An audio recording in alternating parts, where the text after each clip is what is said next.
দল শহীদ রাষ্ট্রপতি জিয়া রহমানের আদর্শের দল আমরা কোনোদিনও ক্ষমতার জন্য লড়াই করি না।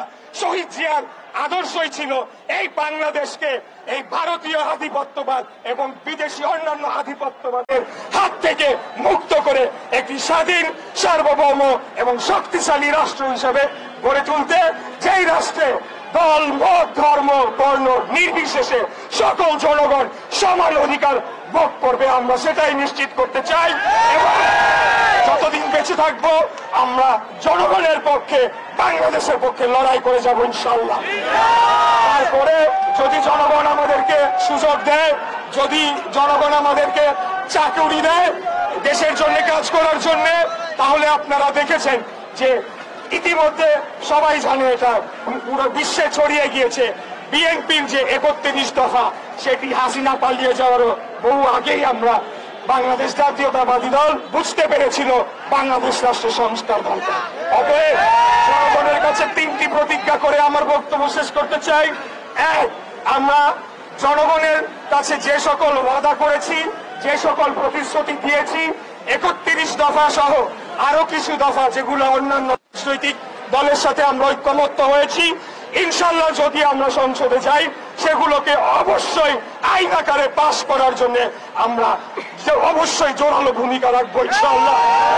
এবং সেই সাথে জুলাই সনদের মাধ্যমে বিগত বছরে যারা আন্দোলন সংগ্রামের অগ্রভাগে ছিল তাদের যাতে ভবিষ্যতে একটা সুরক্ষা তারা পায়, সেটার জন্য যদি প্রয়োজনীয় কোনো আইন তৈরি করতে হয় সেটাও সেই সংসদে উত্থাপিত করা হবে। দুই, আমরা সংস্কারের পাশাপাশি খুনি স্বৈরাচারী হাসিনা তার বিচার, শেষ বিচার না হওয়া পর্যন্ত আল্লাহ যাতে আমাদেরকে সেটা দেখেছি এতগুলো হত্যাকাণ্ডের একটার রায় আল্লাহ যদি আমাকে দেখে যেতে দেন, আমি বলবো আমার জীবন সার্থক। আমি চাই তার সর্বোচ্চ শাস্তি হোক। ওনাকে, এই হাসিনাকে অনেক সুযোগ দেওয়া হয়েছে, কিন্তু এই বিকৃত খুনি হাসিনা রক্ত ছাড়া কিছু বুঝে না, লাশের রাজনীতি ছাড়া তারা কোনো কিছু বুঝে না। শেষ যে আমি আপনাদের কাছে প্রতিজ্ঞা করতে চাই যে আগামী দিনে কেউ বাংলাদেশের গণতন্ত্রকে ক্ষুণ্ণ করবে না, বাংলাদেশের নির্বাচন ব্যবস্থাকে ব্যাহত করবে না, এবং কোনোভাবেই আমরা তো করবই না, কাউকে